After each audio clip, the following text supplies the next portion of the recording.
ภาพันธ์ 2568 สามารถสมัครด้วยตนเองได้ที่ห้องบริหารทั่วไปทุกวันไม่เว้นวันหยุดราชการตั้งแต่เวลา 8:30 น. ถึง 16:30 น. โทรสอบถามเพิ่มเติมได้ที่หมายเลข 064-461-5356 และ 089-999-4417 ติดตามรายละเอียดได้ทางเว็บไซต์ www.metang.ac.th และ Facebook งานประชาสัมพันธ์โรงเรียนวัดเมธังกราวาส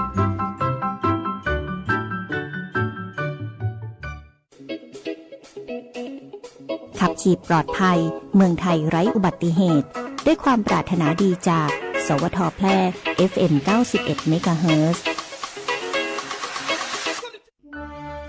เนื่องในโอกาสพระราชพิธีสมมงคลพระชนมายุเท่าพระบาทสมเด็จพระพุทธยอดฟ้าจุฬาโลกมหาราชสมเด็จพระปฐมบรมกษัตริยาธิราชแห่งพระราชวงศ์จักรีพุทธศักราช 2568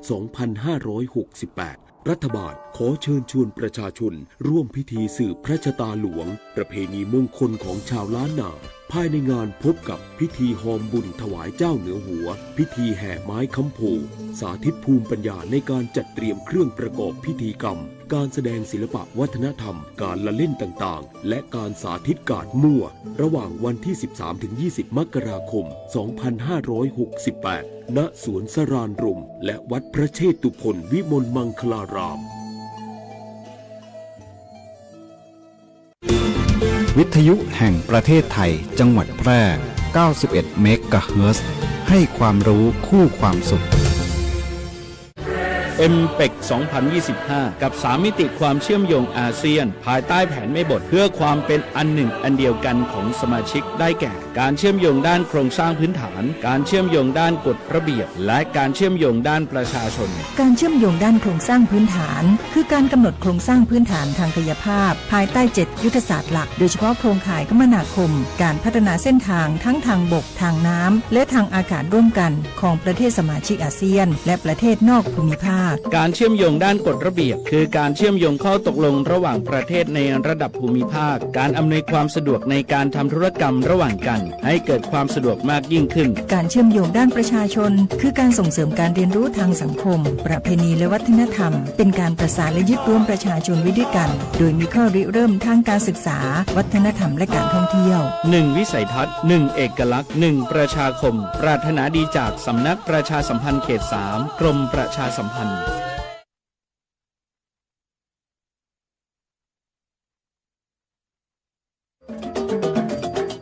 ประชาคมเศรษฐกิจอาเซียนหรือ AEC 1 ใน 3 เสาหลักของประชาคมอาเซียนส่งเสริมความร่วมมือด้านเศรษฐกิจระหว่างสมาชิกทั้ง10ประเทศและกับโลกก่อให้เกิดความร่วมมือและข้อตกลงมีการลดหรือยกเลิกภาษีระหว่างกันส่งเสริมการเคลื่อนย้ายแรงงานมีฝีมืออย่างเสรีพัฒนาระบบการชำระเงินข้ามพรมแดนแบบทันทีผ่านเทคโนโลยี QR Code ส่งเสริมการบูรณาการด้านพลังงานสะอาดมีการทำ FTA ระหว่างอาเซียนกับประเทศคู่เจรจาลดอุปสรรคทางการค้าระหว่างอาเซียนกับประเทศคู่เจรจา5ประเทศทั้งหมดคือสิ่งที่เกิดขึ้นจากการรวมตัวกันของประชาคมอาเซียนประชาคมแห่งโอกาสปรารถนาดีจากสำนักประชาสัมพันธ์เขต3กรมประชาสัมพันธ์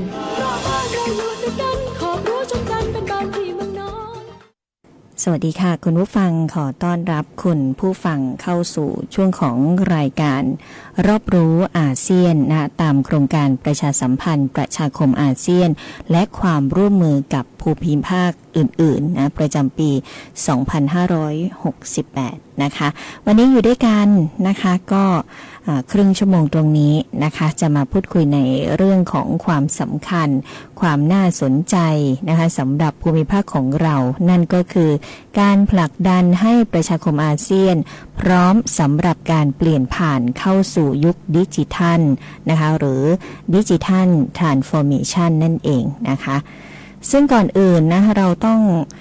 รู้จักความหมายของคำว่าดิจิทัลทรานส์ฟอร์เมชันก่อนนะคะการเปลี่ยนผ่านเข้าสู่ยุคดิจิทัลก็หมายถึงการนำเอาเทคโนโลยีดิจิทัลที่ใช้มาเปลี่ยนแปลงมาปรับ กับกระบวนการทำงานนะโครงสร้างทางเศรษฐกิจวิถีชีวิตของผู้คนนะซึ่งในปัจจุบันค่ะคุณฟังการเปลี่ยนแปลงนี้ก็ถือว่าเป็นเรื่องที่สำคัญที่ส่งผลต่อทุกภาคส่วนนะไม่ว่าจะเป็นธุรกิจภาคการศึกษานะคะหรือการบริหารงานของทางภาครัฐเองนะคะโดยเฉพาะในประชาคมอาเซียนก็ถือว่าเป็นศูนย์รวมของความหลากหลายของประเทศในภูมิภาคนี้เช่นกันนะคะ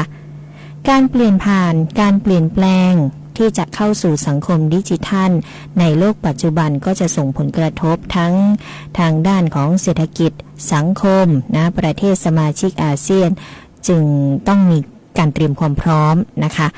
เพื่อที่เราจะได้ก้าวไปสู่ยุคดิจิทัลโดยเป็นการพัฒนาโครงสร้างพื้นฐานการเชื่อมต่อการส่งเสริมการใช้เทคโนโลยีที่มีขึ้นอย่างแพร่หลายนะคะอาเซียนก็เริ่มดำเนินงานในกรอบความร่วมมือนะคะเพื่อพัฒนาความพร้อมด้านดิจิทัลสำหรับพลเมืองอาเซียนมาตั้งแต่ปี 2564 กันแล้วนะคะกรอบความร่วมมือที่พูดถึงนี้นะคะก็ครอบคลุมการดำเนินงานนะคะคุณฟังก็นั่นก็คือการดำเนินงานให้ประชากรทุกกลุ่มก็สามารถเข้าถึงเทคโนโลยีเพิ่มขึ้นนะคะโดยเฉพาะในกลุ่มเปราะบางเนาะที่ยังไม่สามารถเข้าถึงเทคโนโลยีและไม่มีความเชี่ยวชาญนะเพื่อเป็นการลดช่องว่างทางด้านดิจิทัลด้วยนะคะข้อที่2นะคะการพัฒนาทักษะความเข้าใจการใช้เทคโนโลยีดิจิทัลแก่ประชากรของเราในอาเซียนนะคะก็ถือว่าเป็นการส่งเสริมโอกาสนะคะในการเรียนรู้ทางไกลเป็นการลดช่องว่างทางด้านการศึกษาด้วยนะคะรวมไปถึงการมีส่วนร่วมในเศรษฐกิจดิจิทัลผ่านอีคอมเมิร์ซนะคะหรือการบริการทางการเงินดิจิทัลนะเป็นการเชื่อมต่อกับการบริการข้อมูลของรัฐบาลนะคะการให้บริการสุขภาพทางไกลนะโดยเฉพาะในพื้นที่ที่ห่างไกลหรือพื้นที่ที่ด้อยโอกาสนะคะการใช้เทคโนโลยีเหล่านี้นะคะก็เพื่อประมวลข้อมูลดิจิทัลอย่างมีวิจารณญาณนะอำนวยความสะดวกในการใช้เครื่องมือดิจิทัลอย่างปลอดภัยต่อต้านภัยคุกคามทางออนไลน์และอาชญากรรมทางไซเบอร์ด้วยนะคะและข้อที่3นะคะยังเป็นการส่งเสริมการมีส่วนร่วมด้านดิจิทัลโดยมีการออกแบบเทคโนโลยีการผลิตภัณฑ์ดิจิทัลออกมานะคะซึ่งก็จะต้องผลิตภัณฑ์ดิจิทัลที่เป็นมิตรกับผู้ใช้นะคะพร้อมกับผลักดันการใช้ดิจิทัลให้ครอบคลุมในการบริการแก่ประชาชนในทุกกลุ่มกันด้วยนะคะก็ถือว่าเป็นการส่งเสริมให้ประชากรเนี่ยมีการแบ่งปันความรู้แลกเปลี่ยนวัฒนธรรมและประเพณีท้องถิ่นทั่วโลกได้นะคะรวมไปถึงความร่วมมือในโครงการริเริ่มระดับภูมิภาคอย่างเช่นการอนุรักษ์สิ่งแวดล้อมการจัดการภัยพิบัตินะคะการพัฒนาทักษะด้านดิจิทัลที่เกี่ยวข้องแล้วก็การส่งเสริมนวัตกรรมความเป็นผู้ประกอบการนั่นเองนะคะก็ถือว่าเป็นการดำเนินงานนะในกรอบความร่วมมือที่ครอบคลุมการดำเนินงานในด้านต่างๆนะคะเดี๋ยวช่วงหน้าเราจะมาพูดคุยถึงเรื่องของความท้าทายแล้วก็แนวทางในการผลักดันนะว่าจะเป็นยังไงนะคะช่วงนี้ก็ฟังผลงานเพลงเพราะๆกันสักครู่หนึ่งค่ะ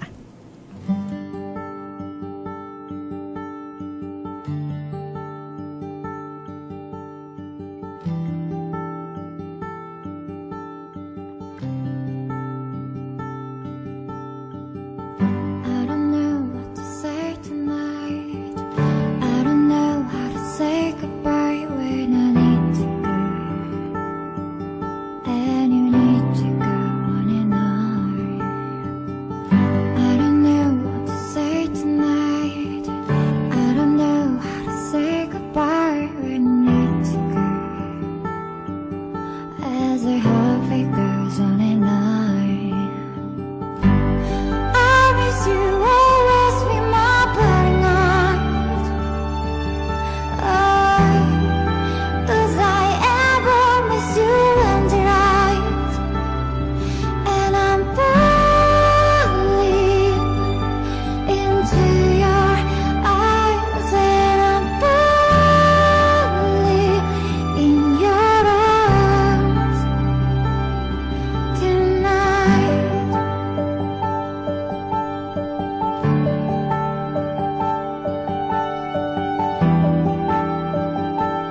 要见面了。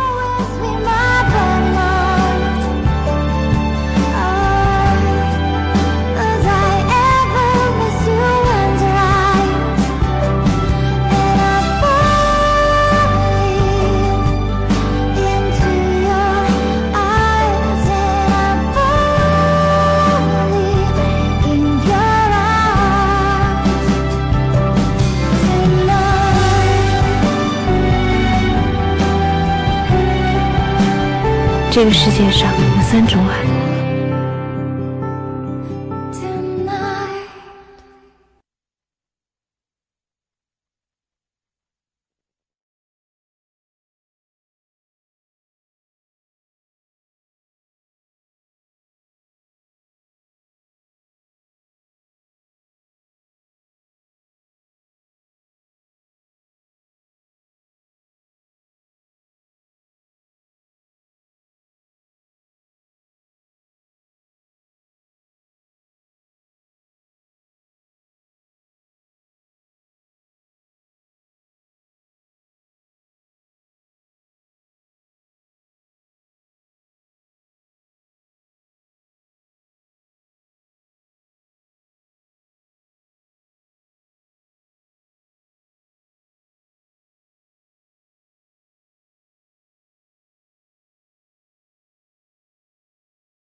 กลับเข้ามาในช่วงของรายการรอบรู้อาเซียนนะคะอยู่ด้วยกันเนาะอีกสักครู่หนึ่งนะคะก็พูดคุยกันถึงความท้าทายแนวทางของการผลักดันอาเซียนนะคะการดำเนินงานภายใต้ประชาคมสังคมวัฒนธรรมอาเซียนก็เพื่อที่จะรองรับการเข้าสู่สังคมดิจิทัลนะก็จะเห็นได้ชัดนะคะอย่างด้านอย่างเช่นด้านสุขภาพนะคุณผู้ฟังการดำเนินงานนะคะในการพัฒนาด้านสุขภาพอาเซียนเนี่ยก็เริ่มมาในปี 2564 นะไปจนถึง 2568 นะคะด้วยการจัดตั้งศูนย์ข้อมูลชีวภาพเสมือนของอาเซียนนะแล้วก็การพัฒนาระบบประสานงานในภาวะฉุกเฉินด้านสาธารณสุขของอาเซียนนะคะก็เป็นการรับมือกับโรคระบาดใหญ่ในระดับภูมิภาคนะคะด้านวัฒนธรรมอันนี้ก็เห็นชัดเช่นกันนะคะอาเซียนก็มีการเปิดตัวโครงการส่งเสริมการถ่ายทอดเนื้อหามรดกทางวัฒนธรรมของอาเซียนในรูปแบบดิจิทัลนะคะการจัดทำการจำลองภาพเสมือนจริงแหล่งมรดกโลกของอาเซียนนะคะก็พ่วงไปถึงด้านการศึกษาด้วยนะคะโดยมีการรับรองนะปฏิญญาอาเซียนว่าด้วยการเปลี่ยนแปลงทางดิจิทัลของระบบการศึกษาในอาเซียนปี 2565 ที่ผ่านมาเนาะก็อย่างที่บอกนะคะก็มีการดำเนินงานมาอย่างต่อเนื่องเนาะในปี 2565 เนี่ยก็มีการมุ่งเน้นการเพิ่มประสิทธิภาพเทคโนโลยีดิจิทัลนะด้านการเรียนการสอนมีการส่งเสริมระบบนิเวศการศึกษาในรูปแบบดิจิทัลที่ปลอดภัยแล้วก็จะมีการดำเนินการต่อเนื่องไปเรื่อยๆรวมไปถึงในปี 2568 นี้ด้วยนะคะมีการขจัดความยากจนนะก็ถือว่าเป็นการดำเนินงานตามแผนปฏิบัติด้านการพัฒนาชนบทและขจัดความยากจนในปี 64 ถึงปี 68 นะคะการประชุมเชิงปฏิบัติการในการใช้ประโยชน์จากดิจิทัลและหมู่บ้านอัจฉริยะเพื่อการฟื้นฟูเศรษฐกิจของหมู่บ้านนะคะมีการจัดการรับมือกับภัยพิบัตินะจัดทำรายงานการดำเนินงานของอาเซียนนะมุ่งสู่ความสามารถในการอยู่ร่วมกันกับภัยพิบัติได้อย่างยั่งยืนนะคะแล้วก็มีการเสนอแนะนวัตกรรมทางเทคโนโลยีในการจัดการภัยพิบัติการเตือนภัยมุ่งเน้นความสำคัญนะของการเพิ่มความรู้ด้านดิจิทัลนะสร้างสรรค์การตอบสนองกลไกนะคะแล้วก็การสร้างภูมิคุ้มกันเมื่อเกิดภัยพิบัติด้วยนะคะด้านแรงงานอาเซียนของเรามีกลไกในการดำเนินงานตามปฏิญญาอาเซียนว่าด้วยการส่งเสริมแรงงานเพื่อการแข่งขันการมีภูมิต้านทานที่ดีนะมีความคล่องตัวสำหรับงานในอนาคตนะคะก็มุ่งมั่นให้แนวทางในการพัฒนามนุษย์เนี่ยเป็นศูนย์กลางนะคะก็จะมีการเตรียมประชากรแรงงานอาเซียนให้มีความพร้อมนะคะสำหรับการก้าวหน้าทางเทคโนโลยีต่อไปในอนาคตนะคะท้ายนี้นะคะก็ต้องบอกว่าการดำเนินงานเพื่อให้ประชาคมสังคมอาเซียนมุ่งผลสำฤทธิ์ต่อการเข้าสู่สังคมดิจิทัลอย่างเต็มรูปแบบนะคะประเทศสมาชิกอาเซียนก็ต้องมีการพร้อมใจกันเนาะเปลี่ยนแปลงทั้งเชิงโครงสร้างพื้นฐานด้านดิจิทัลด้านการพัฒนาทักษะความรู้ดิจิทัลของประชากรรวมไปถึงการพัฒนาศักยภาพการใช้เทคโนโลยีดิจิทัลเพื่อพัฒนาความสามารถในการแข่งขันของธุรกิจรองรับตลาดออนไลน์นะรวมไปถึงการใช้เทคโนโลยีเพื่อการพัฒนาที่ยั่งยืนนะก็ปฏิเสธไม่ได้นะคะว่าเทคโนโลยีต่างๆหรือว่าโลกดิจิทัลของเราเนี่ยก้าวหน้าไปมากเนาะจะทำอะไรนะคะเดี๋ยวนี้ก็มุ่งสู่ดิจิทัลกันหมดนะคะสุดท้ายนี้การเปลี่ยนผ่านการเข้าสู่ยุคดิจิทัลในอาเซียนไม่ใช่เพียงโอกาสทางเศรษฐกิจนะคะคุณผู้ฟังแต่เป็นการสร้างคุณภาพชีวิตที่ดีขึ้นให้กับประชาชนทุกคนในภูมิภาคค่ะเราก็หวังว่าทุกท่านทุกคนจะเห็นถึงความสำคัญของเรื่องนี้นะคะแล้วก็ร่วมกันสนับสนุนการเปลี่ยนแปลงนี้ด้วยนะคะก็เป็นข้อมูลที่นำมาฝากคุณผู้ฟังกันในช่วงของรายการรอบรู้อาเซียนนะคะ